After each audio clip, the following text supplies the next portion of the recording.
keep this one quick because we have to go get Justin after this. Because he's also. We're talking about how we're so tired of pre-recording.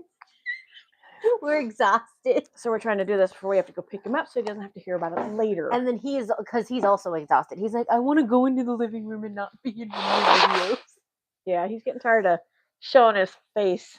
Yeah. In our videos. And it's like, sorry, dude. Not much we can do. We got to get this stuff done. Yeah. So we're going to talk about the strange death of Cindy James. If you are a true crime fan, you may have already heard about this case. It is unsolved, but it is really interesting because there are multiple theories when it comes to this. Okay. One theory is she was killed. The other, she committed suicide on June 8th. So we're going to get a little bit into it. On June 8th, a municipal worker found the body of 44-year-old Cindy James in the backyard of an abandoned home in Richmond, British Columbia, Canada again. Her body was hog-tied, and she had a woman's stocking tied around her neck. Okay. 2 weeks earlier, friends had reported her missing when she failed to show up for a game of cards that they had planned. And when authorities searched her car, they found blood and other signs of a struggle that caused police to believe there was foul play involved. So after opening an investigation into her death, police learned that for the 10 years leading up to her death, Cindy... You trying to play with it, Marie? If you can't tell, Marie is trying to... She's like, what is that you guys are wearing? What is that, Marie? Kind of hear the wheezing. That's probably her. She's an older cat. She's our oldest cat in the house. And she loves cuddles. Yeah. And she's all looking at you like she's here for cuddles right now.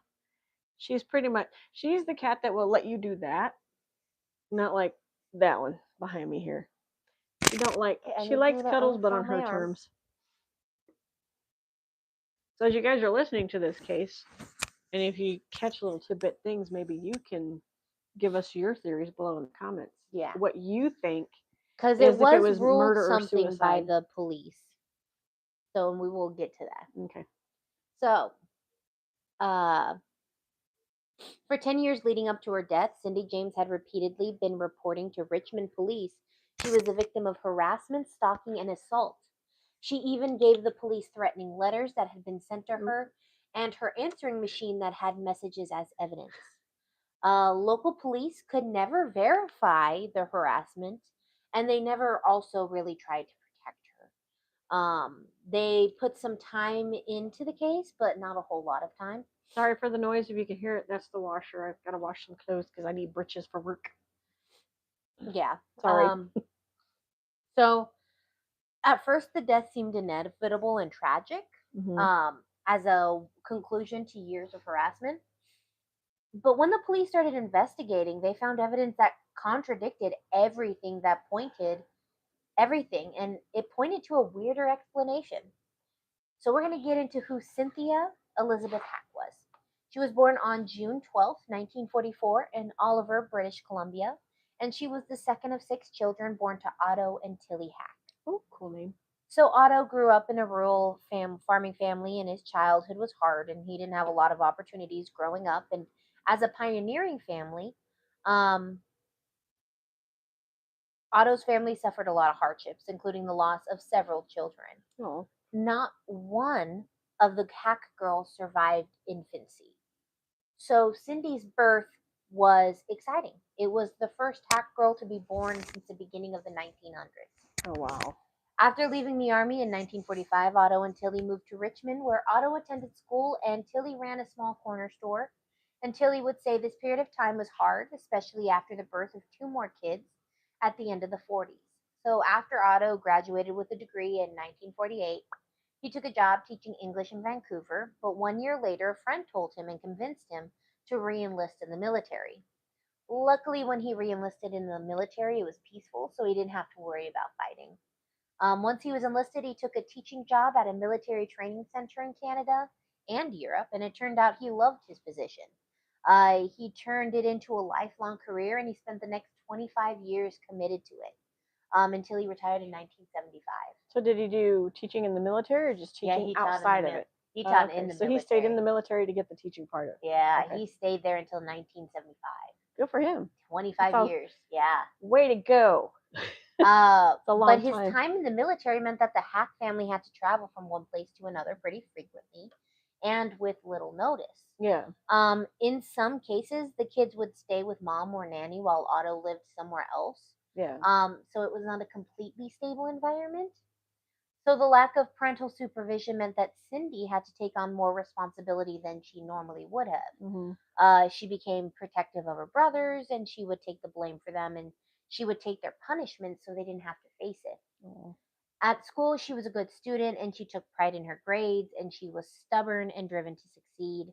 Her father said, "I don't know if it's stubborn or determined. She always wanted to be a nurse since she was a young kid, and she had a gentle attitude." So while Otto and Tilly looked back on their families as a normal family in the 50s and 60s, Cindy felt differently. She said there was a lot of strong discouragement to have friends at all. She said we weren't allowed to bring them home or go to their place, and in her memory, her early life was overshadowed by all the responsibility she had, like taking care of her younger siblings and keeping up with the housework. She said that her dad used to run his fingers across the ledge to check if she had done a well enough job. I mean, I get it. He was in the military. Uh-huh. So you think about it, being in the military, everybody knows John was in the military, and he's that way. He's not to that extent where he's gonna be like, "Oh, Michelle, you didn't do this right," or Abigail, you didn't get this clean enough. He doesn't go that far, Mm-hmm. but he will sit there and say, "This house is cluttered. It looks cluttered." Well, there's 4 cats, 1 dog, and 4 people living in the house. So Yeah. I get his point. So yeah, I mean that's. Mm, So, in addition to all that, she grew up feeling lonely, especially when both or one parent was gone. And another thing was Otto's anger. mm, He had an occasional explosive anger, which got worse when he was drinking heavily, and he usually was drinking heavily. wow. Her brothers were like, "That's just part of the military life." Her brother Doug said, "It's something in the military, the thing to do. I don't make a value judgment out of it," but Yeah. Cindy struggled with her father's presence in her life. To her, he was detached and aloof, and when he was gone, things were more peaceful, but she Mm, still missed him. On the day her sister got married, Cindy wrote the tension in the house was unbelievable. Dad had put on an affable host act, and everybody congratulated him on having done such a nice job. And as they grew older, Cindy and her siblings found a way to cope with her dad drinking and some abuse. A few of them found ways to justify Otto's behavior, which in and of itself is a coping mechanism. yeah. And Cindy and her brother both began building walls that never were taken down between themselves and their parents. Cindy never tried to take down the walls, she just kept them up. The biggest shift in her relationship with her parents came in 1962 when two life changing events happened. Otto was given the opportunity to move to England for a long period of time, so they began prepping for the move. And then Otto got a telegram letting him know that his father, brother, and 4 nieces and nephews had been in a car accident and not one survived. Oh wow. The news was awful, and Otto pulled away from his family even more. Not long after the accident, Cindy graduated high school. She told her parents she was not moving to England, she didn't want to go. Mm, Her brother Doug, who was in college and planning on staying in Canada, so Cindy saw no reason why she couldn't either. The decision caused a huge argument between her and her parents. They refused to let her stay in Canada. They fought for months until Otto and Tilly relented on the condition she enroll for college in the fall. She said yes, and she enrolled in a nursing degree at Vancouver General Hospital's nursing program. But by the time she enrolled, it was filled, so she was placed on a wait list. In the meantime, the hospital gave her a job as a nurse's aide until could begin classes, and it was a reasonable compromise. But Cindy still resented her parents for trying to control her, especially when they weren't going to try to control her brothers. She started cutting off a lot of communication with them, and she did check in occasionally in the years that followed with letters and phone calls. Taylor recalled one letter that she got in 1965 and made her question if Cindy was doing well emotionally. yeah. In the letter, Cindy said she met a young man in the hospital and they had gotten engaged, and he found out he had terminal cancer. Oh. Tilly said the letter was strange in details, and there must have been 10 pages to the letter, saying that one day they went out skiing and he went up to the mountain and he never came down again. According to Cindy, a search party eventually found her fiance in an abandoned cabin in the mountain where he had shot himself, Oh. killing himself. Well. So Otto and Tilly found this letter weird because they had never heard her mention a fiance before, and they had seen her a few months prior during the holiday. Yeah. Otto didn't know if it was true, if they were actually engaged, or if maybe she was making up a story. Mm. Cindy's brother Dave, who did visit her a lot and hung out with her, said he had never met or heard of this fiance. Years later, he said he never met the man, but he did eventually hear the story. And all Doug remembered was Cindy telling him about the incident and discussing suicide as a legitimate option for escaping an existential crisis. Yeah. So Cindy had been engaged and she managed to get over the loss pretty quickly. She met Roy Makepeace in the summer of 1965. He was 20 years older than her. Mm. He had come home from South Africa where he left behind a wife and a child. Um, where behind a left and a career as a psychiatrist. I do believe he also left like one or two kids. So he got married in Africa. Was like, I'm tired of this, and went back to Canada. Yeah, yeah, just left his wife and kid there. Wow. Um, so they dated a year before getting married in 1966, just after she graduated from the nursing program at Vancouver General Hospital. When Otto and Tilly received a letter about the marriage, they immediately disapproved of their daughter marrying someone twice her age, and Otto later said he took advantage of her. Even though he was married with two kids, he made it an objective to get her. They were also upset she got married quickly and hadn't even invited them to her wedding, just told them afterwards. Mm. The lack of invitation proved the distance between her and her family. Otto wrote a letter to Doug.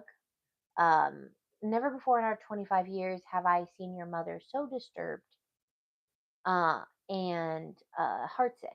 What really hurts us is that our own child decides to get married without seeking our counsel, and most significantly, without sharing with us the joys of the monument movement. Doug, on the other hand, lived close by and got a good impression from Roy Makepeace. He said he was a real neat guy and he was easy to talk to. He really enjoyed life. He had a curious mind and was into everything I was into. We hit it off right from the beginning. Doug and Roy seemed like to Doug, Roy seemed like a good match for Cindy. He was stable and he seemed happy and he wasn't like their dad at all. Mm-hmm. Cindy only had a few close friends, so a lot of nights she and Roy would just spend time together playing cards with Doug and his wife Barb. When Roy talked about the early years in their marriage, he said they were on cloud nine. Roy later said that that happiness they had early in the relationship didn't last long. Roy said they were grossly in debt at that stage of the game, and that took a toll on their relationship. Things did begin to improve when Roy found a job as an assistant professor at the University of British Columbia. Nice. It also seemed like the financial security didn't help the relationship. He said when we only had each other, they had a wonderful life, and we started to get solvent and acquire possessions and things, and we had time and money for recreations and our interests. And unfortunately, they were slowly shown to be 180 degrees apart. Roy hoped that Cindy could make lasting friendships once they were out in the world and enjoy it. He thought it could make life easier. Cindy didn't seem interested in outdoor activities or any of the things that Roy enjoyed. And the conflicts of their social priorities increased the tension. And any time that Roy would criticize Cindy on her housekeeping, she would just walk out of the house and disappear for hours instead Wow. of communicating why and what she felt. So So she she would was. just disappear. Well, he said she had walls up that she's not letting down. She didn't let down. Yeah.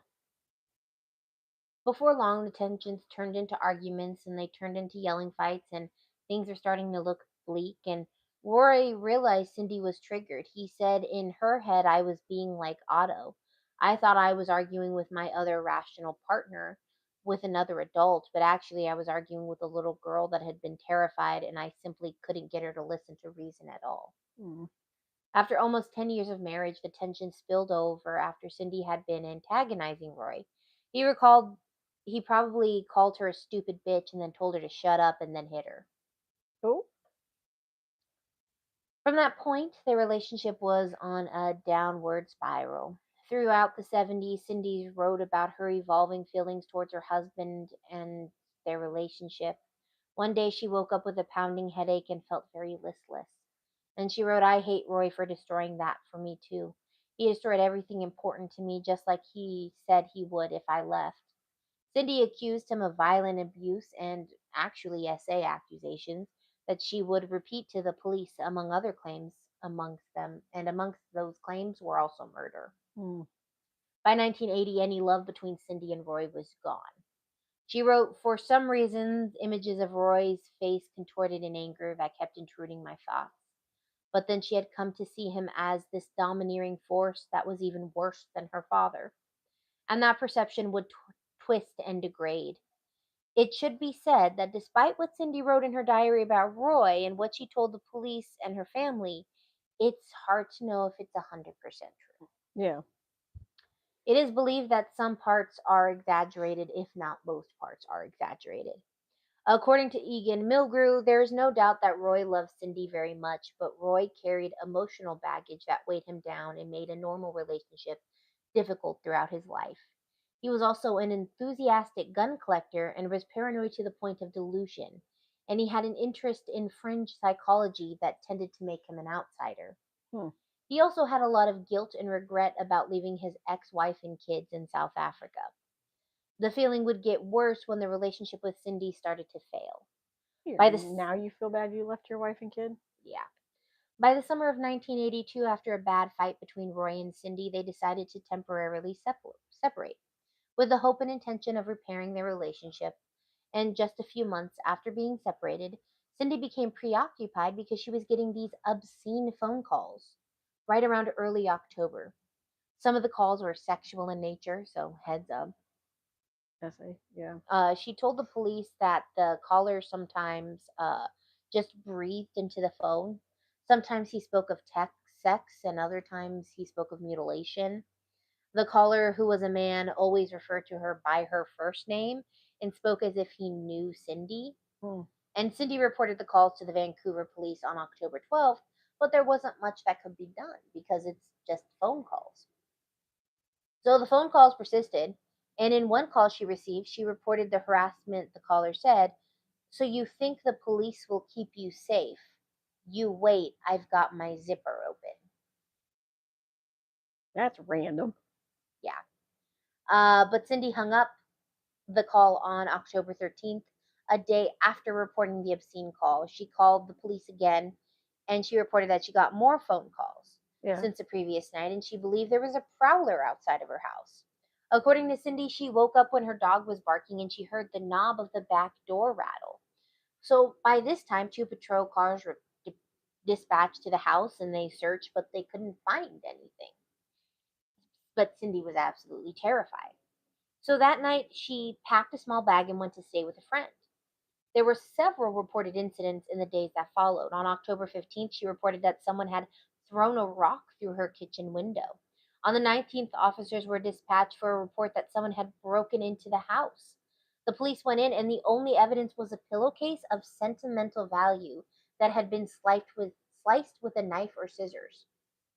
When officers asked if she could think of anyone that would be targeting her for this harassment, she mentioned she had just separated from her husband, but she said she couldn't imagine Roy breaking in just to do something trivial and petty as destroying a pillowcase. Yeah. In the report, the officer wrote, there's no indication of forced entry, and no dust has been disturbed on the window seal. Apparently, the only possible entry would be the key or by slipping the front lock, but nothing was disturbed or taken. According to Ian Mulgrew, the responding officer of the break-in, called Pat McBride, was smitten by the shy, timid woman who had obviously was shattered by the break-in. In fact, a few days later, McBride returned to Cindy's house, this time on a social call where he installed new deadbolts on the doors for her. He returned to check on Cindy several times in the days that followed, and in no time the two began dating. Mind you, she's still married. Yeah. Well, so was Roy, but that didn't stop him. Yeah, that's true. McBride was careful to keep a low profile given the circumstances of their meeting. Yeah. But 1 week after the alleged break-in, Cindy found the first of many notes waiting for her on her back porch when she got home from work one night. The note read, "Doesn't make any sense. Us you love want rotten love, silence hot sex." Okay.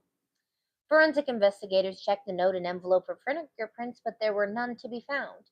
And discovering the note, Pat McBride asked Cindy if he could stay a few days with her until she found a place, and she agreed. They had only been seeing each other for a couple of weeks, and at that point, things were going pretty well between the two of them. That's a little soon. No, be like, go sleep on a cop couch. How do I know you're not the one who's doing this? See, that's where my mind went. How do I know you're? That's where my mind went right when you're saying that he puts deadbolts. And now there's. So who's to say he couldn't copy the keys before giving her the keys? And who's to say he? Yeah, exactly. Well, you're also going to find out she did not hide her address very well. She moved numerous times, and she would just hand out her address to people at random. Never do that. Why do you think when I do these little videos and I have to do the description, I only put Arizona?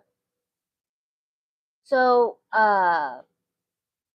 it turned out that the two of them wouldn't have to wait long for another suspicious event. A few nights after McBride moved in, McBride found Roy Makepeace asleep, sitting in his car behind Cindy's house with 2 loaded guns.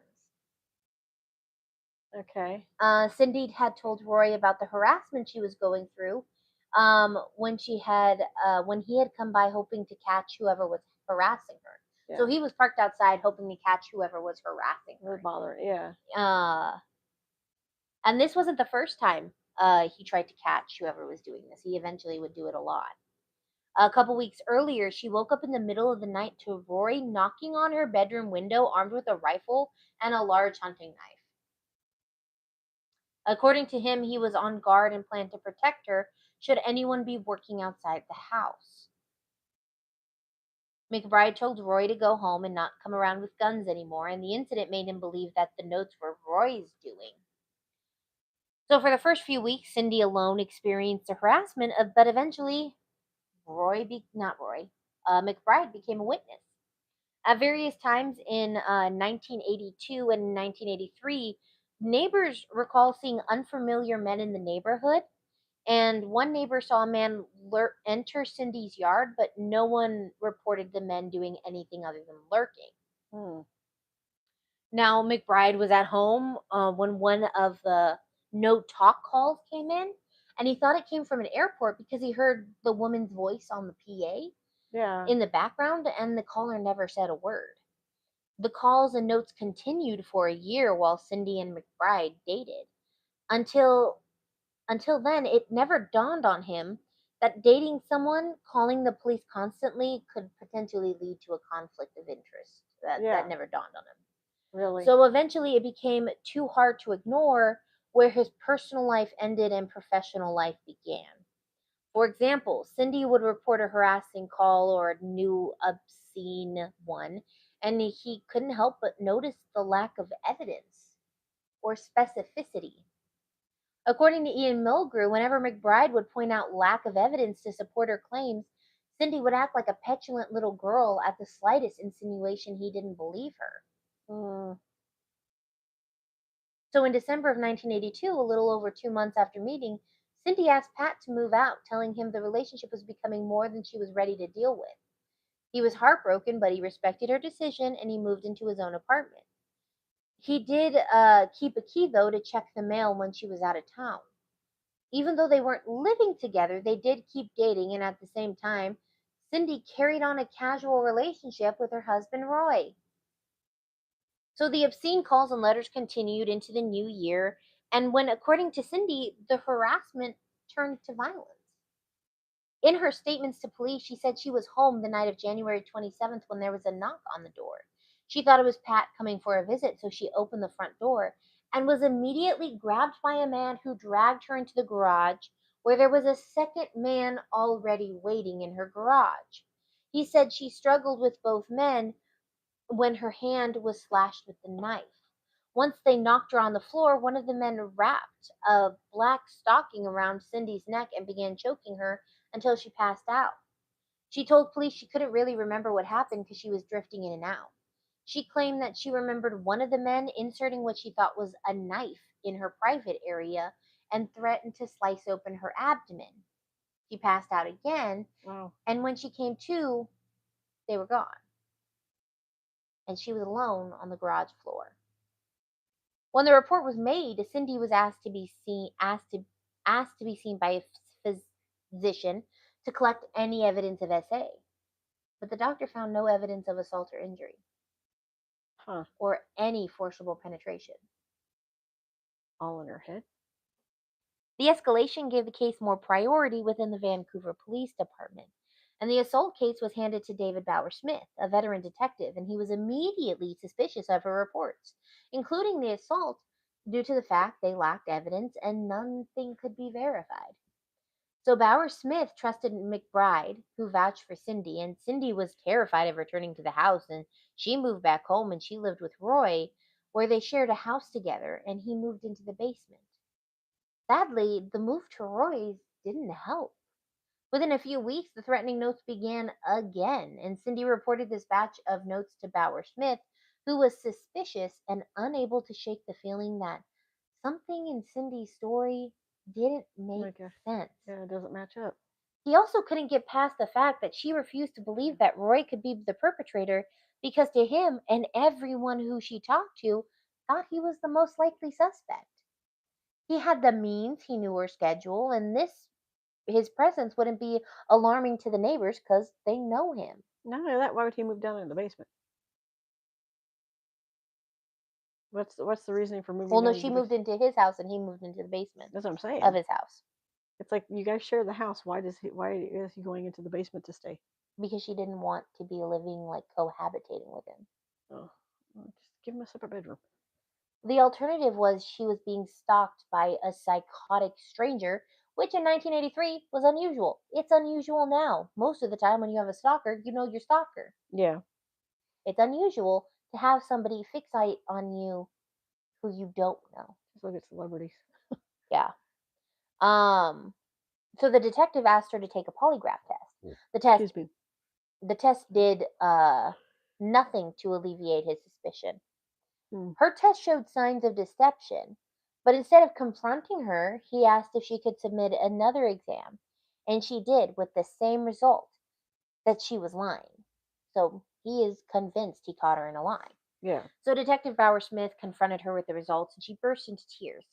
The reason he claimed to have deception on her test was because, contrary to what she originally said in the attack by multiple men, she said she knew one of the men that attacked her, and she was terrified that if she named him, he would return to harm her family. So Bauer Smith took that into consideration, and he still believed that she was possibly lying, but he also did find it hard to believe that someone would keep up such an aggressive and pretty extreme charade for attention. Now, despite the chaos and stress, Cindy's life seemed to be actually doing fine other than all of this. She was well liked and she was successful at work, and she had several promotions between 1975 and 1983. What does she do for schooling? Nursing. She's a nurse. So now she's a nurse. Now she's a nurse. She graduated. So she has several promotions at work. And after the attack in the garage, she actually filled out a workers' comp claim so she could take time to recover. And when she was ready, she could return back to work. They did request that she see a psychiatrist. That way, when she came back, they could clear her to come back to a high pressure environment. So the request to see a psychiatrist was rejected by Cindy because, but at this time, she had terrible experiences with mental health professionals. She was also worried she would be stigmatized as unbalanced if she went to a psychiatrist. Mm. So she thought this would also thought this would validate the idea that everyone believes I'm making this up for attention. She did reach a compromise with her job, and she agreed to see Alex Conley, who was one of the psychiatrists with the clinic she worked for. Okay. So Dr. Conley saw her a total of 6 times before saying she could go to work, but years later, his consultation would be seen as suspicious. Like Pat McBride, Alex Conley was taken with Cindy, and he didn't have any reservations when it came to believing the most suspicious aspects of her story. He also never only saw her outside his normal working hours and hardly billed for his services, so he never saw her in his working hours. Always seen her outside the He working saw hours. her outside of his Hence the working hours, suspicion. and he never really billed her for her services. Or he did, but in other ways. He also had zero written records or recordings of their meetings. Yeah, because a psychiatrist is supposed to have all that stuff. Yeah. This was unusual, given the entire reason she was seeing him was so that she could come back to work. It points to an inappropriate level of familiarity between doctor and patient. Mm-hmm. The threatening notes continued to arrive for Cindy at home and work throughout the fall and summer, and by the next fall, things took another turn. So on October 15th, 1 year to the date the harassment began, Cindy found a dead cat in her garden with a rope tied around its neck. And a note next to the cat read, "You're next." By this point, she had moved twice and had changed her number, but the stalker seemed to have no problems finding her every time. And it turns out, if she did have a stalker, because I don't want to say she does or doesn't, it wouldn't be hard for someone to get that information. No, especially if you make it for it is public because people can just get back in the 80s, whatnot. You're able to call a number to get that information from an operator who would be more than willing to give it to you unless you put it as unlisted, which apparently she did not because she was handing it out on postcards. No, she was literally telling everyone what her names and address were. So she was not keeping it under lock and key. Yeah, no, I don't do that. If I, only people I want to know where I am living are my best friends if something was to happen. You and Justin, my family, of course, John's family, and of And then if course your something family. happens where you literally start getting having it happen again, that circle becomes even smaller. That circle becomes, I am only trusting immediate. Exactly. I will trust my best friend here and I will trust this person. And I'll exclude this group. And then if again it begins, That's where you're I'm really narrowing it condensing it down, and down. then it's like it's the you could do the canary thing where you give fake information and See what happens. see what That's happens. why I was saying is we get done with the move, we're doing all that stuff. You guys get a key, we find a place. My sister will get a key. We'll go make copies. So that way if anything is needed or like something happens, Hmm. you guys have a way of getting there. But I would not trust. It takes me a while. To me, she seems a little too trusting. She And I mean, does and seem a little too that's a trusting. lot to But at the do. same time, with what we find out later, Sorry. Yeah. sometimes I wonder if it's just a facade. Yeah. It could be. It's all in her head. It's not, like you're saying, not real. It's fake from Um, beginning to end. so a few weeks after discovering the cat, she found her garden completely destroyed. Crips, plants ripped from the ground, tossed around the yard, and the increased aggression led McBride to encourage her to hire a bodyguard. So she took the advice and hired Ozzie Cabin. He was a private detective and he was a friend of Detective Bauer Smith, who had provided security to private clients. Now, Kaylin made her feel safer at home, but it didn't stop the harassment. In late November, a few weeks after hiring him, Cindy found another dead cat in her yard. In the weeks that followed, the calls and letters increased, and someone started vandalizing the house, smashing basement windows, cutting the phone line. And each time she reported it, and each time a detective was sent to investigate. But neither Vancouver PD nor Ozzie Cabin ever found evidence that anyone besides Cindy had been at the house. Ooh, you know what? Here's a thought. Just throwing this in the mix. She gets upset when people talk about her mental health.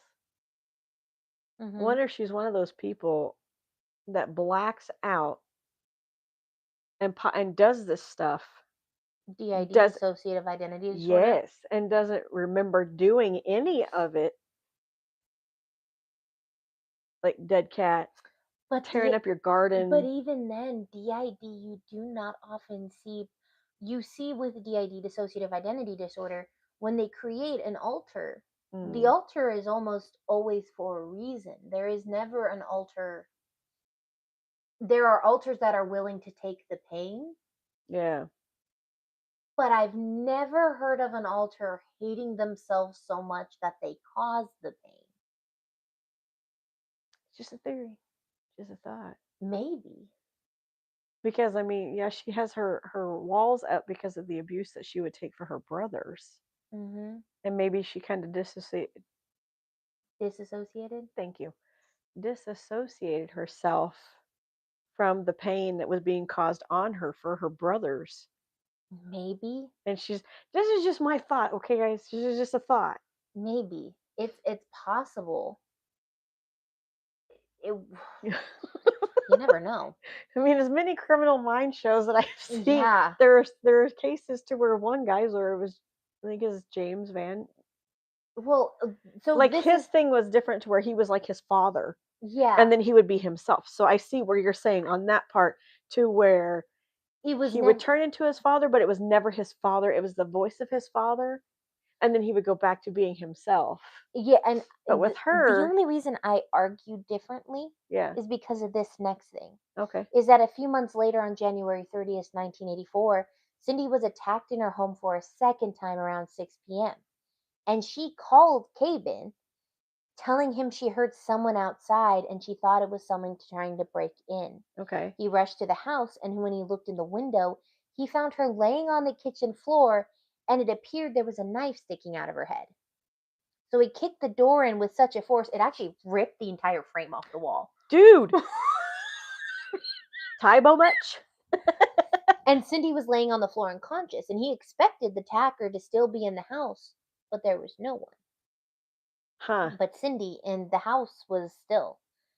And she had not been stabbed in the head, but stabbed in her hand. There was a paring knife stuck in Oh. her hand almost to the palm. Right? It was Right. stabbed here. Yeah. And it was pinning a note, and it read, "Now you must die, cunt." Huh. And it was written in cut and paste magazine letters. Ooh, the old famous When the paramedics arrived, it was lettering. determined the injury was not serious because it avoided all tendons and nerves. It was the perfect spot in the hand to Ooh. stab that would not do lasting damage. And remember, She's she's a a nurse. nurse.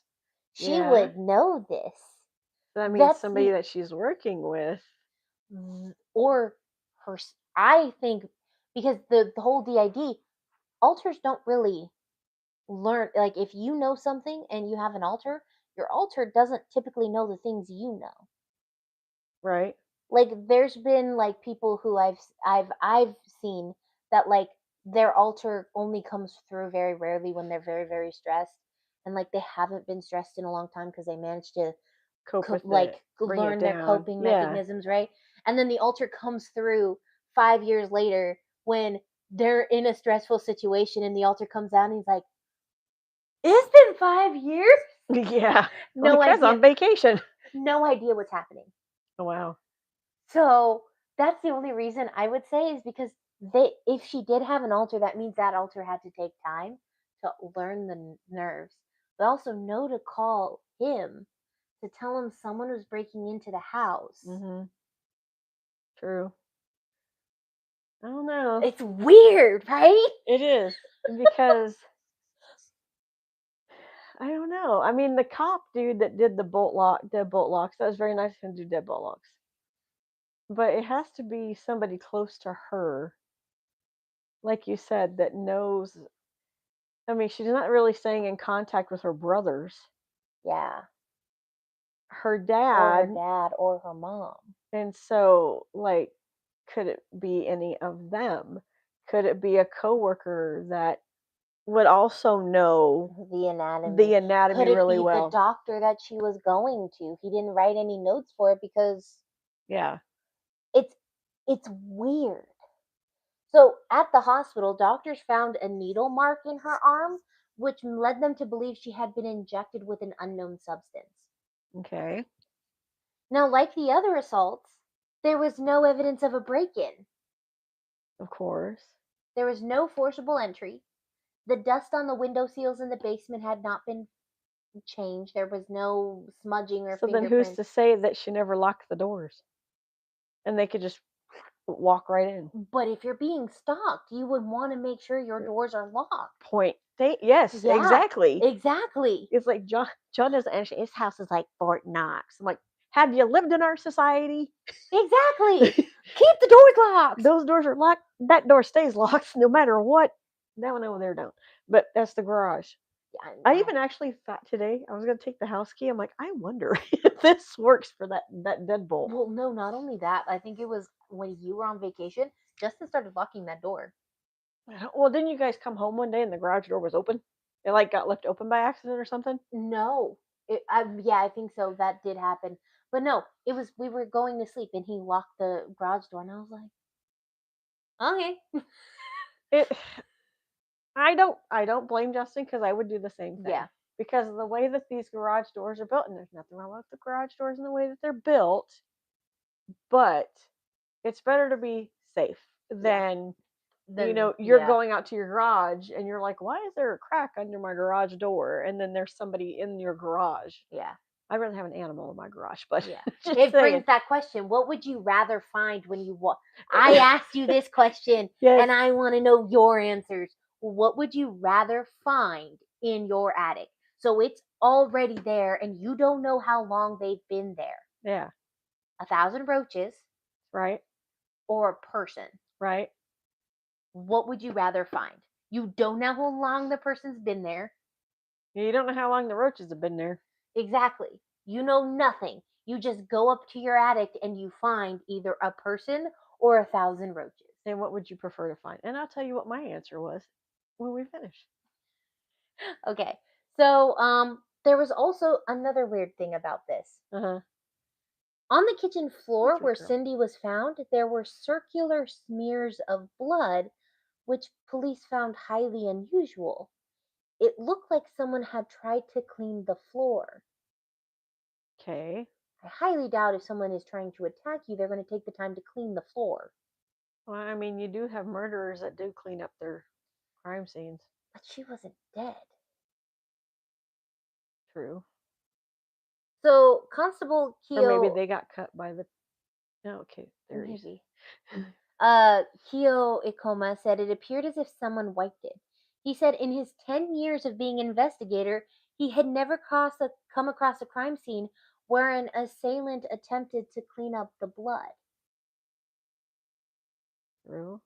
Okay. So according to Cindy, she had been in her kitchen and she thought she saw her neighbor coming in through her back gate and the back stairs holding something in his hands, and by the time she realized it wasn't her neighbor, the man had hit her over the head and she lost consciousness. So she had let in this strange man because she thought it was her neighbor. Okay.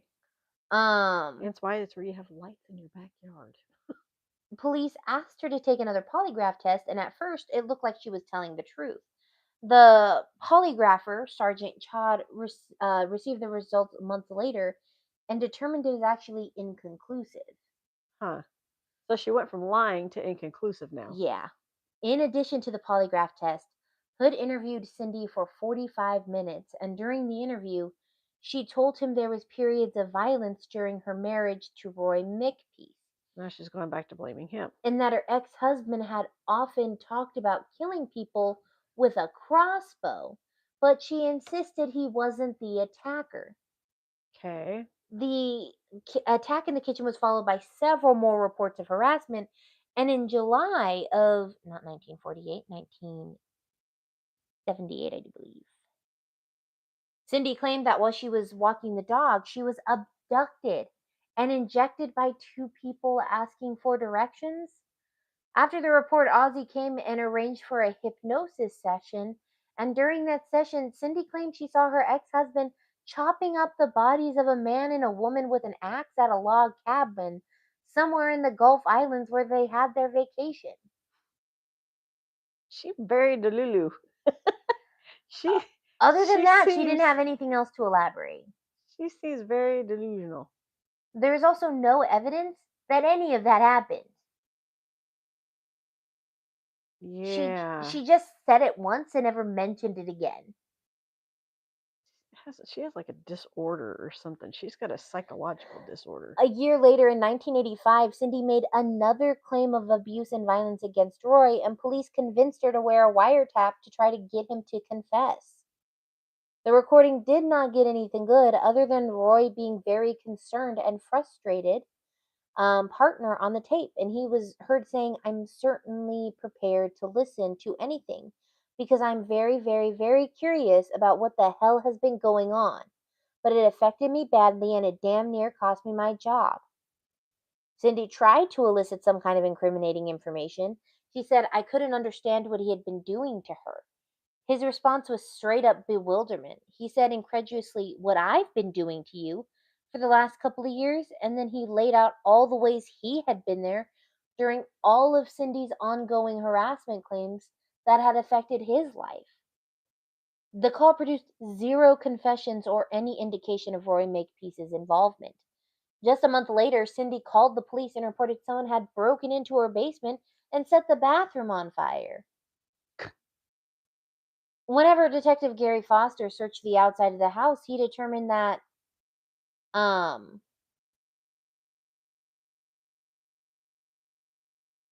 said that he didn't know who was responsible because the dust and the cobwebs were undisturbed on the windowsill. So he said it was Cindy who did it. So how they've been this whole entire time undisturbed. Exactly. So nobody had gotten into her basement. So he basically was like, Cindy James is the one who lit this fire because there ain't nobody who broke into that basement. Roy lives down there, and Roy hasn't done Oh no, anything. she moved from she's in a new house and she doesn't live with Roy anymore. Oh, jeez. At this point she's moved out of that house and she no longer lives with him. You need to stop. Well, she technically stopped, but Again in April 1986, she again reported that someone broke into her basement and set another fire. But as well with all the others, there was no sign of a break-in and police concluded she set it herself. According to news, police wanted to charge Cindy but didn't because they thought she was suicidal. And a few days later, she did end up in the psych ward of St. Paul's Hospital. And she was evaluated and transferred to Riverview Hospital, which is another mental hospital for in treatment. And it was there that Doug signed the petition to have her committed. Throughout her hospitalization, the doctors regularly consulted with Cindy's therapist, Dr. Alex Conley, who said she was anorexic and suicidal. He said her anxiety and depression were due to the police failing to catch her stalker. He did not tell them, though, was that he firmly believed she was staging the events. mm-hmm. So while she's at Riverview, she's assessed by the hospital staff at various points, including her initial assessment by a Dr. Wellesley Friesen. He said she was a histrionic suicidal and requiring close observation because of her impulsive behavior. At admission, she was diagnosed with paranoid disorder and major affective disorder and psychotic symptoms, and that caused her to become hypervigilant. Dr. Friesen also started to question Cindy, and he started to believe she had done this to herself. And it was difficult to prove because he couldn't get an accurate history from Cindy because of her agitation and her resistance to being treated. Before she left Riverdale, she was evaluated again by a Dr. Sun Mo Che, who described her as a negativistic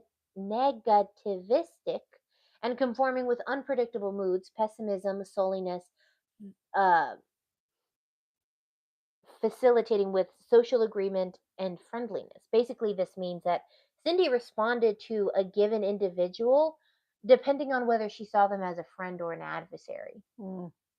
Um, Dr. Choi was more direct, and he noted that Cindy was caught in a psychological cycle of engaging in extreme behaviors in order to escape feelings of being upset or feelings of instability. The events never provided lasting relief, and that's why they continued. Dr. Choi also wrote, It is a picture of paranoid schizophrenic with high levels of anxiety and depression. The psychotic features are evident.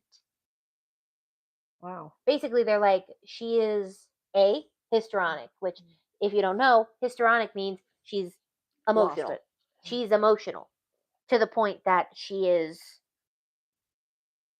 losing it. Gone. They believe she is doing this to herself, that it is a cycle. She does something, she blames it on something else, it doesn't last long, she does something major again, and it is creating a cycle. They're saying she's a paranoid schizophrenic, which, if she was being stalked, because again, we don't know if she was actually being stalked or if she Yeah. was actually doing this to herself. If she was being stalked, I understand the hypervigilance and the paranoid Yeah. the schizophrenic disorder, because anyone would be paranoid. And then what is it when a person is somebody that tries to find something wrong all the time? What is that word? I think it's the negativistic. Oh, there's a medical name for it, but I just can't think of what it is. Just where somebody will sit there and either find something wrong with themselves or something is constantly always wrong. There's something always wrong. Hi. Hypochondriac? That's it. Yeah, that too. That's like the word that's coming to my head, but I can never think of the stupid thing. But I Yeah. know the definition for it. So, although the harassing phone calls and letters continued in the years that followed the hospitalization, there is only one more. How are they able to call a hospital? Oh, so she was released from the hospital. Okay. And after she was released from the hospital, the phone calls and letters Should have left her continued. in there. So although the harassing phone calls and letters continued in the years that followed, so mind you, this is like 10 years of this is happening. So there's only one more report of assault, and that was on October of 1988. During the assault, she was found unconscious outside her home. According to reports, she claimed she was assaulted, strangled, and injected with a strange substance. There was again no physical evidence of said attack. The next notable incident happened April 8th of 1989, when a security guard at Richmond General Hospital, where Cindy was working, discovered a note consisting of those cut and paste magazine letters, and it said, "Soon, Cindy." Now, when she left work that afternoon, she reported to the same security guard that someone had written "Sleep well" on the dew of her car windshield. She appeared disturbed, but she did not reply with the same level of alarm. And maybe you're right, because what I'm about to say, it would make sense if she did have DID and one of the personalities hated her, which would be weird because most of the time personalities are created for a reason to protect said individual. Yeah. But who knows, maybe. On May 25th of 1989, she went for a cosmetic makeover in Vancouver, and then she went to Richmond General to get her paycheck. Friends and coworkers saw her, recalled her being upbeat and happier than she had been in years. Okay. The last time she was seen was after she deposited her paycheck at the bank. She got in her car and drove off. So on the evening of May 25th, 1989, she had plans with her neighbors to play bridge around 10 p.m. And at 10 p.m., they hadn't heard from her, so they knocked on her door and no one answered. It was strange because they had seen her earlier that day because her car was also in the driveway. Yeah. They became really alarmed when they looked in the car and saw several bags of groceries on the passenger seat, and on the floor of the back seat was a Sears bag. They became even more concerned when they saw a rust-colored smear on the handle of the door that they thought looked like dried blood. They drove to the nearest Department of Royal Canadian Mounted Police, or RCMP, and they were familiar with the case and immediately got to work processing the scene. They took swabs of the rust-colored smear, and did turn out to be blood. And underneath the car, they found an ATM receipt made to Cindy's account saying she deposited $1,173, and that was at 7:58 in the morning. Which was her paycheck that she went and got. Yeah, and inside they found 4 bags of groceries from Safeway. They also found Safeway. they also found her purse sitting in the front seat and 2 sets of keys to the house and car. They also found $277 in cash and her checkbook with everything in her account accounted for. And once it was processed, it was towed to the pound yard. Okay. They contacted a local cab companies to see if she hopped in a cab, but no one had been called to that area. Now, believing they were looking for a missing person, the RCMP contacted the Canadian Coast Guard to conduct a search of the river. I'm surprised sorry to cut you off, that they didn't call Roy. He's still her husband. Why would you not call the husband and say, hey, neighbors are calling saying your wife has not been found. Have you seen? I'm And sorry. maybe they did, but it wasn't in the thing. That'd be Maybe my they thought. If you're a cop and you're trying to find somebody and people are reporting your wife missing, it'd be like me reporting John missing. well, they go inside her house and nothing looks unusual or out of place. And the next day she had not been found, so RCMP began making notifications to family and friends, and they began with their first suspect, Roy. Okay, so they did do it. Roy Makepeace, throughout the years, his name was the main constant behind Cindy's. How do you spell his name? Can I ask? Oops, sorry. That's how you spell his name? Yeah, Roy Makepeace. That just, I'm having jokes in my head right now. Sorry. Go ahead. So, other than him, there were no suspects, and he wasn't even really a suspect. No, because when they even tried to get him to confess to something, they had nothing. And he's bewildered. He's like, "What I've done to you? Excuse me. What you done to me?" The only thing that man has done is leave his wife and kid in Africa and come and marry you. And then what did you do? You Then said he chopped up a man and woman and put him in a fire. And then not only that, you were cheating on him, just like he was cheating on his wife. It's like, come on. And so he wasn't even a suspect. They just wanted to talk to him. He was used to being interviewed at this point, and he willingly agreed. And he said since his divorce, he had been drawn into Cindy's life and constant drama. He maintained he wasn't responsible, and he said that he and Cindy hadn't talked since that phone tap 4 years prior. And they already got, and did they get divorced? I think maybe they got divorced sometime during this. I don't know. I don't know if he's talking about a divorce that happened in South Africa or her. Okay. And so he hadn't talked to her for 4 years since that wiretap, where she tried to get him to confess to something he didn't do. Um, and he had a rock solid alibi. They believed he had nothing to do with the case because even after everything, he still believed she was being harassed. He even told police he had begun to receive strange calls on his answering machine since the fall of the prior year, and it alluded to an arranged hit put on Cindy. What? He thought that it could be the mob. He was ruled out as a suspect, and within a few days, the news about Cindy's disappearance broke in the local papers. The journalist focused on the nearly 100 complaints in total. In an interview with a reporter, Cindy's dad said on his daughter's disappearance, Cindy called her friend and it indicated that some people might think I'm paranoid, but I have a feeling. I've been followed all week. He told reporters he thought she may have lost her memory and he couldn't find her way home. He did admit she was more likely abducted and held against her will or even possibly dead. He said, "We hope she is alive, but I fear she will be in poor shape when she is found." On June 8th, a few days after his interview, municipal workers were patching pavement when they found Cindy's body in the yard of an abandoned house. She was found a mile from where she was last seen, according to a neighbor that lived near the house. It had been unoccupied for months except for the old man that lived in a van behind the house.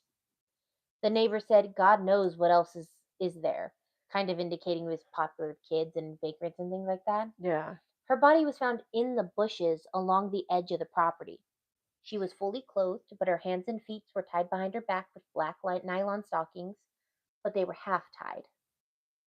There were no signs of advanced decomp, indicating that she had only been there for a couple of days. Her blouse was torn in certain areas, but there was no sign of a struggle at the scene. They also said her clothes weren't disturbed, but they were torn. So to me, that doesn't make a little bit of sense. Yeah. And it could have been like they weren't like it wasn't up Yeah. and disheveled, like we've heard police say. There was no foreign material on her body, but despite the lack of evidence, the pathologist noted one of her fingers had scratched down to the bone. Ooh. Wow. It led to the theory that she was alive when she was left in the yard. Otherwise, there was no sign of violence, no obvious cause of death. The autopsy performed later that same day was done by Dr. Sheila Carroll at the Royal Columbian Hospital, and the first thing she noticed was the ligature around one wrist was loose enough to easily slip over her hand. Huh. And none of the binds on the wrist or ankles were tight enough to indent the skin. They were Okay. loose. There was no bruising or injury on any part of her skin except for a small pinprick on the inner right arm below the elbow, and it was consistent with a hypodermic needle. Based on the insect activity, the pathologist she believed she'd been there since June 2nd, but it's possible she had been there since she disappeared, and the initial cause of death was asphyxiation. That's what they ruled it. Yeah. But when the toxicology report came back, Dr. Carlisle changed the cause of death to an overdose of morphine, fluroxepam, and diazepam. Okay. And based on the examination of the stomach, the lorazepam and diapram, which are both sedatives in Yeah. pill form, she found them in Cindy's stomach. Huh. Cindy didn't have a prescription for either of those. The morphine was believed to be ingested in liquid form, and although it's impossible to know, she did theorize she died because of the flurazepam, and she had suspected she took 20 to 80 tablets. Did she freely take them, or were they? Under those circumstances, she would have had 30 minutes before losing consciousness, and that would have been followed by coma, then death. It is unclear how it happened, but within a day of the body being found, the press reported the RCMP was investigating it as an elaborate suicide.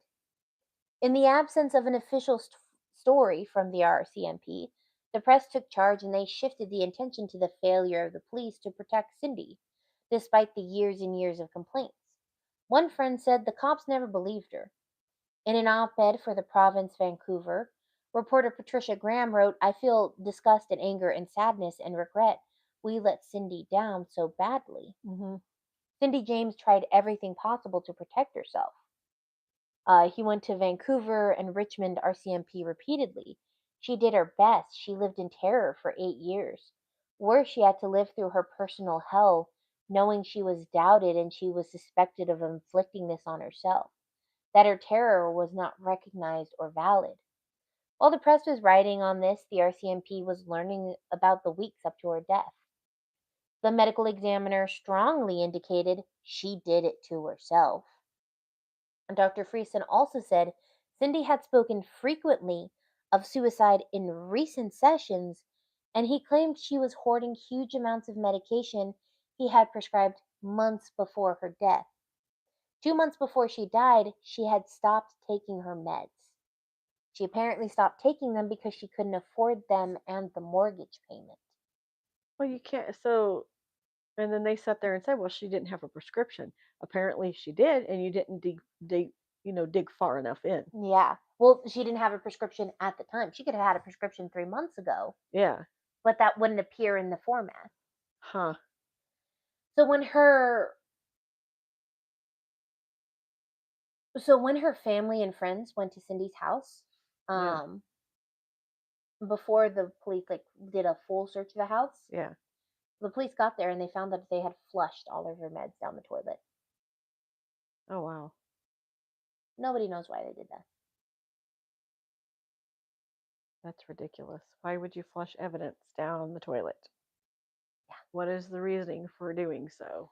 The meds were not the only weird thing they found when they searched her house. They found a glass cutter, a kit containing a syringe IV equipment, a urinary catheter, and saline solution. And in one of her sewing kits, they found an unopened needle and syringe. Despite all of these things that were found, people theorized the reason she had those was because she was a nurse. As somebody who lived with a home health nurse, you have those things everywhere.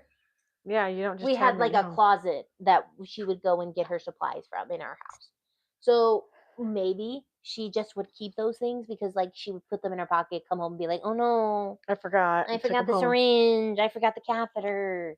The only weird thing I find is the glass cutter. Yeah. Um so one of her doctors found it hard to believe she took her own life. He went, "I saw her a week before she died and I've never seen her more positive or optimistic." He said she had renewed her interest and commitment in reporting the harassment, and he said she felt confident that everything was going to resolve soon. He couldn't accept it, and he said Cindy would not kill herself unless it was an accidental suicide. Now, if you don't know this about suicide victims, a lot of people report this about people, family members who commit suicide, that they will be super, super, super depressed. And then in the week to weeks leading up to it, they are the happiest they've ever been. Yeah. They are more talkative, more willing to do things, more willing to go out because essentially they've made a decision. Yeah. And they're like, I'll just enjoy the last little bit I have. Hmm. And then when they do the deed, everyone's like, I couldn't believe it. She was so happy the past couple of weeks. Yeah. When in reality, it's because they had come to and the thing of everything was going to resolve soon. Yeah. That should have been a red flag for That's a that guy. red flag. That should have been, and they should have kept her in the hospital. They should have. They should have put her in there. They should have, but she was not dangerous to herself or to anybody else. So I'm sorry, but sure about that. they did not. But remember, they did not ID. They ID'd her as depressive, right? Mm-hmm. But she was not in active suicidal ideation at the time. If she was in active suicidal ideation, she would have been kept, but she Yeah. was not in active suicidal ideation. Also, remember earlier, she talked to her brother. What did she ask her brother? What did she and her brother debate on? I forgot already. Whether suicide was a good enough reason during an existential crisis. Oh, yeah, that's right. They had that discussion. Yeah. Maybe she just got tired of it all. Maybe maybe she got tired of it. I don't know. So, on July 12th, the RCMP reported they were ruling out foul play and it was going to be ruled a suicide. According to Dr. Tony Marcus, who evaluated her on numerous occasions, he said she was a borderline personality who weaved a tremendous plot to be the center of attention. He also said there was a possibility she was telling the truth, but with the times he had worked with her, he felt it was unlikely she was telling the truth. Otto hacked to reporters the RCM's explanations didn't satisfy me, the murderer's out there. So her dad was like, no, she wouldn't kill herself. The murderer is out there. It's like, how would you know, Dad? You never really talked to her. Exactly. There was an initial inquest on the case, and it was originally scheduled for October 12th, 1989, but it wasn't held until February 1990. And in his opening remarks, the person who leading the inquest told jurors the inquest would look at the 90 reports that took place between 82 and 89, and the inquest was scheduled for 15 days. For the jury, the inquest was stressful. One juror said, I not only cried myself to sleep, but I cried in the courtroom. When it came time to deliberate, they spent 3 hours arguing, and they found 2 in favor of suicide, 3 in favor of unknown death. Mm. Um, and so it was never concluded whether it was murder or suicide. The police ruled it a suicide. The inquest determined I mean, everything is there. I mean, if she had syringes she had and syringes, she she took had, liquid form of morphine, and the pills that she had, 30 to 80 tablets of pills, and she's a nurse, she knows better. because you know what the factor will be if you try to take that many, Mm-hmm. what it will cause, and then the whole fact. That's where I'm thinking that it is a suicide now, because the fact of you can tie your own feet. You Yeah. can tie your own The feet. loose bindings loose Uh-huh. enough for her to slip a hand out. Yep. And The only thing I think of is like maybe if your theory is right, what if she had DID? Personality hated her personality. or it hated her being She the hated main herself. personality. She hated herself so much for allowing the things that happened while growing up to her and her siblings. That she ended up taking it out on herself, Yep. created an alter. Alter hates herself. That's why I'm like, that's why that's just my theory is that It could be. I mean, we're not going to know, which is sad because they could have done more testing on her while in the Sometimes with hospital. these cases, I have wanted to time travel just so I can know what happens. Exactly. And Just time travel so I could sit there and be there the day not. And I know it's bad because I know if I were to stop her death, there would be butterfly effects. I can't stop her death, but could I know what happens? yeah, like Yes, please. what triggered it to start happening? What triggered it to start happening? What was she a murder? Was it suicide? What was it? The same with the Black Dahlia. Could I stop the Black Dahlia murder? No, because that would cause too many ripple effects. Yeah. Because if you stop the Black Dahlia from being murdered, right? Think about all the ramifications that would happen. Oh yeah.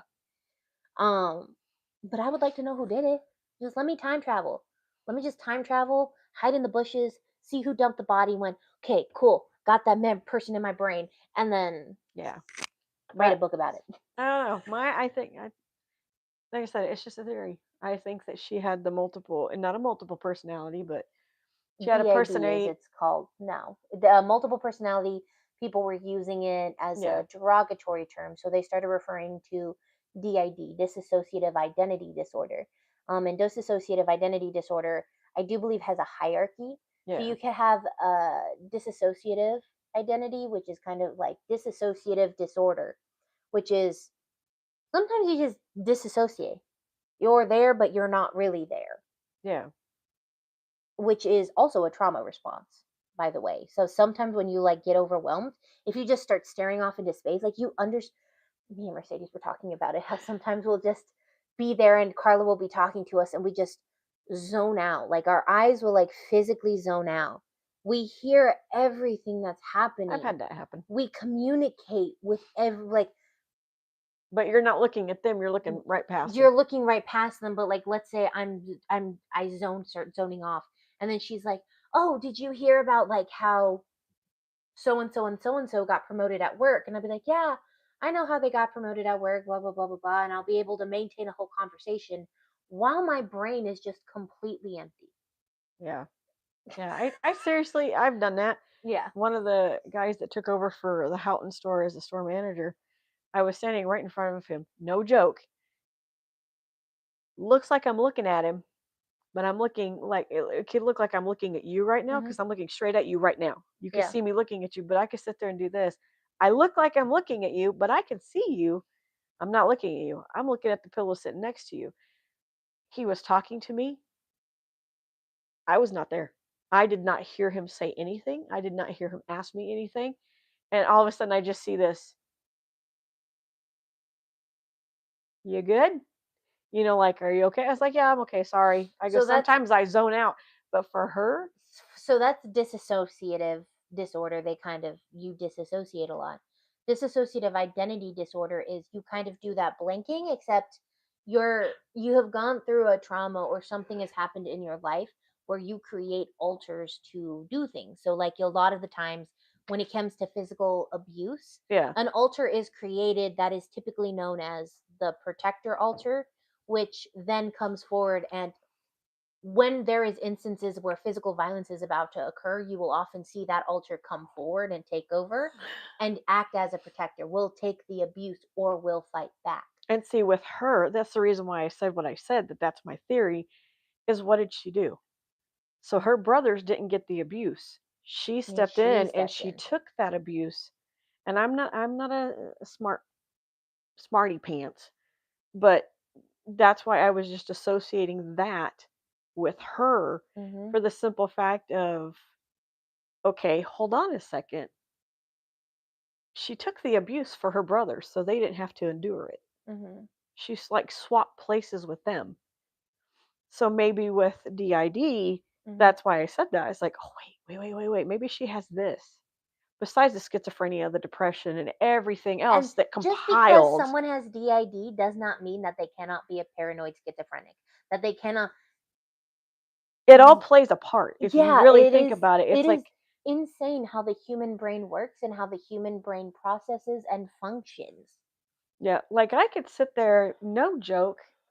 What was I telling you yesterday? We were talking about money and Mm-hmm. everything, and I said, "Oh yeah, I was talking to John about this. I won't go into detail money, like figure wise, but her and I were talking about it, and I said, "There's like, okay, wait, what's 12? What did I say? 12 times 600 or something like that, or I don't remember what the heck it was." Oh yeah, you were talking about like what is And it was math.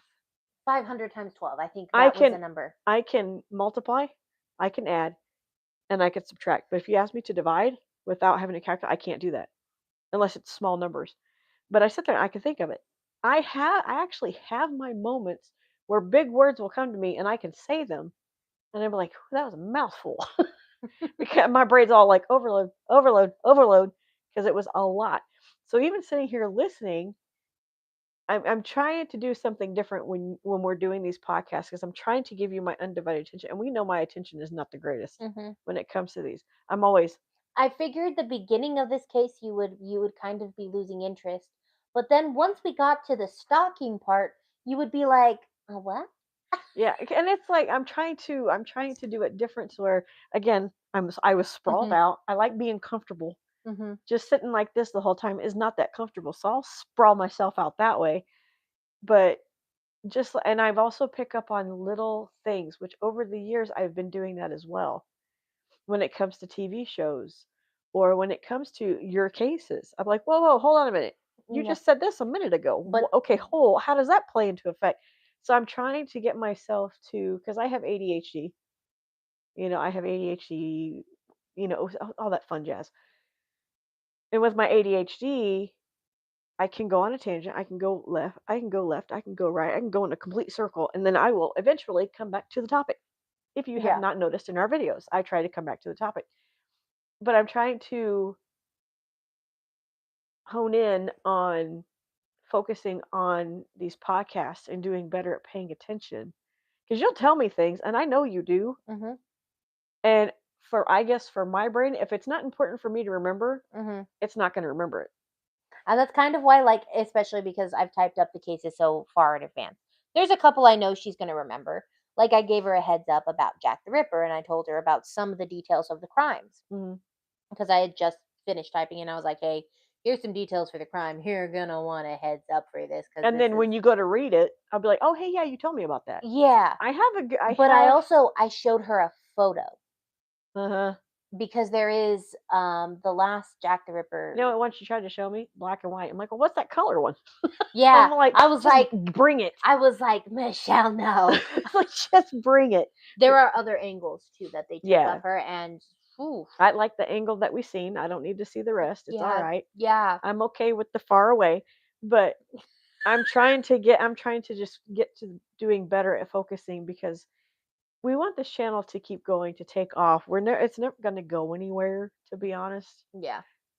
But I want it to where it shows that I am paying more attention to what you're saying and not just be like, "Hey, Willow, what's going on? Hi," which I do every once in a while, Mhm. anyways. But when you started talking about everything that she was doing, and in my head, I'm like, well, wait a minute. This don't This is make no not making sense. any damn sense at all. And then I think, and what's sad is once my brain starts thinking, sometimes I make sense, sometimes I don't. And this time I know I was making sense because just the way she's acting, and I'm like, a hypochondriac. A hypochondriac finds something wrong With with everything. everything. That's why I was like, what's that stupid word? And every single time I can never think of it, but a hypochondriac will find anything and everything wrong, whether it's with Mhm. them or their surroundings. Yeah. It doesn't have to be what's wrong with them. It could be anything that is around them. And she did not like being critiqued. She did No. not like not being believed. And I get it, being not believed is a hard thing. But at a certain point, if let's say I'm being stalked, right? And as I'm being stalked, there's like no evidence of me being stalked at all. Like, I'm like, somebody broke into my house. There's no sign of breaking and entering. That's a terrifying thought. But I would also understand if the police are like, this bitch crazy. No one broke in. No one. And I'm like, I would understand. I'm like, Well, no one broke in. I understand why they don't believe me. Would I be a little upset? Yes, I would. But then that's where Because this I gets know I experienced it. But then I would be like, okay, maybe I need to reevaluate myself. everyone in my inner circle. Yeah. What we were just talking about a little bit ago. And that's where schizophrenia plays a part. Well, back in the day, I will warn you, schizophrenia was also just a term that they kind of threw on everybody. For any little thing. If you what the glamour girl slayer, right? They labeled him a schizophrenic. Yeah. He was not a schizophrenic. He did not hear voices. No. He did not have hallucinations.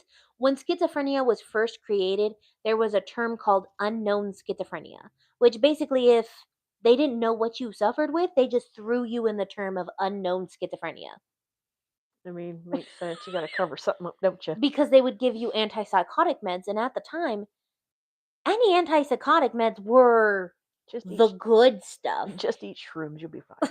But like the Have some antipsychotic pot. stuff would be like, no matter what you suffered with, if you were depressed, the antipsychotics would work for the depression.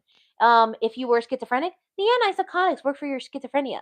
If you were paranoid and delusional, It the would work. antipsychotics would work. So no matter what you had, Yeah. the medication almost always worked. So the idea of an unknown schizophrenic, they would just be like, "We'll give them antipsychotics, they'll be fine." Like, send them home. They'll be all right. Yeah, they'll be good. They'll be good. They'll be like, how many fingers do I have? I have 5. No, wait. I think there's 10. Exactly. It And you was see a rainbow with your hand as it goes by. it's and it was because I will say I would have loved to been a psychologist back in the freaking 40s and 60s because it was the wild wild west. It's why psychologists have such a bad rep now. People are like, Here. if I go to a psychologist, I'm going to be viewed as crazy. That was because in the 50s and 60s, psychologists were like, everyone is crazy. They were looking for craziness. Now, Yeah. do we know that people have neuroses? Yeah. They have their little odds and ends. But back in the 50s and 60s, they're like, "Oh, we can make medication to fix pretty much any problem." Right? Now it's It was the Wild West.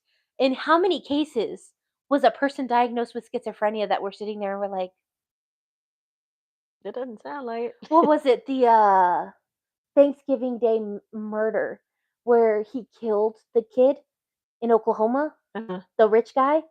Remember, he was diagnosed with schizophrenia too. Yeah. I'm trying to think about that one. He was a little crazy. They were like, "Yeah, he's schizophrenic." He was not schizophrenic. He's just found a doctor to diagnose him with schizophrenia so he could avoid punishment, which he did not. Nice. That's also why I hate the oldest cases because they almost always try to use the insanity plea. Yeah. But now these days, Now the insanity plea is very hard to get. yeah, it's like, yeah, you ain't So getting it. you have to actually be Diagnosed number 1. diagnosed and validly insane. Like there are some, like for example, right now we haven't done the Ed Gein. We recorded the first episode of Ed Gein. Yeah. Ed Gein, in his trial, I will say, does use the insanity plea.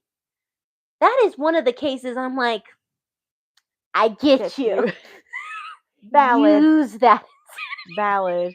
But now if you notice these days, because I mean, yes, they could write paper prescriptions. Here, have some, here, have some, here, have some back then. Mm-hmm. But now if you try to go get that, I will tell you this much. If you can bounce from hospital to hospital to hospital, but guess what, Mm-hmm. sweetheart? They have a It's going to list. get sent. And it's not just, okay, like where we live, UMC, TMC, St. Mary's, St. Joe's. Yeah. Okay. They don't have separate software. Their It software. is shared between all 4 of these hospitals. So if they sit there and say, okay, Abigail came in because she wanted pain meds for her knees, hers is valid. And But the I'm thing just is, saying, but they could go. But even though, do you remember how I had to go to that one doctor on the south side? Because I was having problems and pains with my knees and my lower back. And so they sent me to a pain clinic. Because now they don't want hospitals and doctors to be prescribing pain medication. They want you to go to a pain clinic.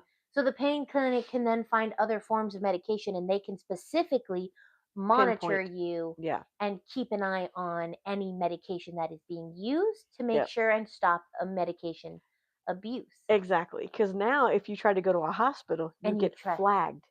And when if you you get try too many times. And if you get flagged, guess what? Oh, well, they gave me 30 pills of oxycodone or, one of the pain meds, which I think that's Hmm. one for oxycodone. Oh, they gave me 30 pills last night. Well, now I only have 10 because you have been flagged.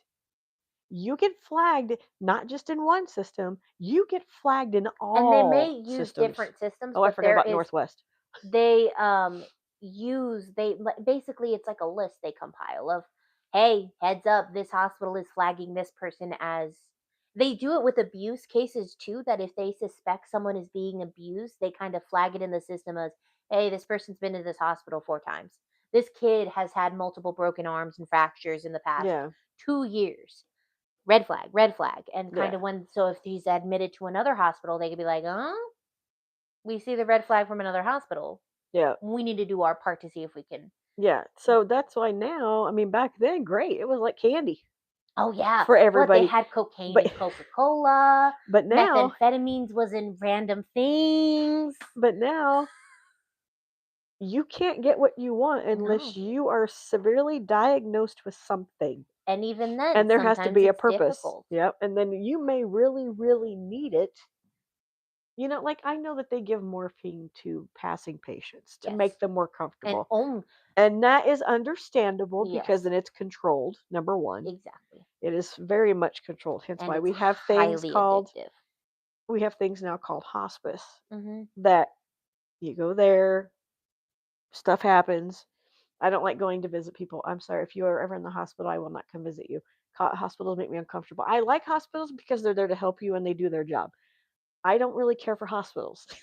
I'm not a big person. Even though they are the cleanest thing in the world, I don't like them. No, they're not really. No, I know. There's like guts, Do you blood, know vomit, how? whatever. No, do you know how many cases of anti-bac antibacterial no, anti-medication medication resistant forms of bacteria there are? Uh-uh. Here in Arizona, I think it was actually in Tucson, there was a 12-year-old girl that she got sick with pneumonia and they needed to put her on a breathing tube. Well, when she was on the breathing tube, there was remnants of Oh. a bacteria that was medication resistant, Mm. and she got it because it was still In the tube. in the tube, and she breathed it in and it infected her lungs, and she had to have a lung transplant at the age of 12 because the only way they could treat it was completely getting rid of her lungs, Jeez. and it was bad. Hence why And I don't go to the doctors much there anymore. are also other cases. I think this one dude in India, he got a strain of it, and it was flesh eating bacteria, but was medication resistant. And he was in taken to Washington, and they're like, "Well, what do we use?" And the only medication that seemed to work on this strain of bacteria was a medication that was actually almost completely banned. It was a drug that was made in the 30s and the 40s that is like, Wow. you take too many doses, it will kill you. Like, you take it for more than a week, this medication will kill you. And it was the only medication Thank you, that 30s and worked. 40s. Jeez. But, but Their again, medication was off the chain. but again, Again, the the point, wild west of yeah, medicine. and the point is the whole fact of you go from being able to Hmm. get all that stuff between the 30s, 60s, and whatnot, getting that medication whenever you want, just have your doctor write your prescription, there And you go. But now they control it so much, like she's saying, it makes it a lot harder, one, for elderly patients to get the stuff that hmm they need. Then they got to pay more out of pocket just to get whatever it is that hmm they need. But if you're pretty much close to being on your deathbed, yeah, it's monitored, which is good because you don't want to do too much. You don't want to do too little. You don't want them to be in pain and all that fun stuff. But the fact that for her, I'm going to have to heavily say suicide because I think she just wanted it to all be gone. Maybe she was hearing voices. Maybe she was seeing things. maybe all the instances where Okay. okay, we Well, gotta go now. yeah, we got to go because he just called to interrupt the The video. live. Bye. Bye.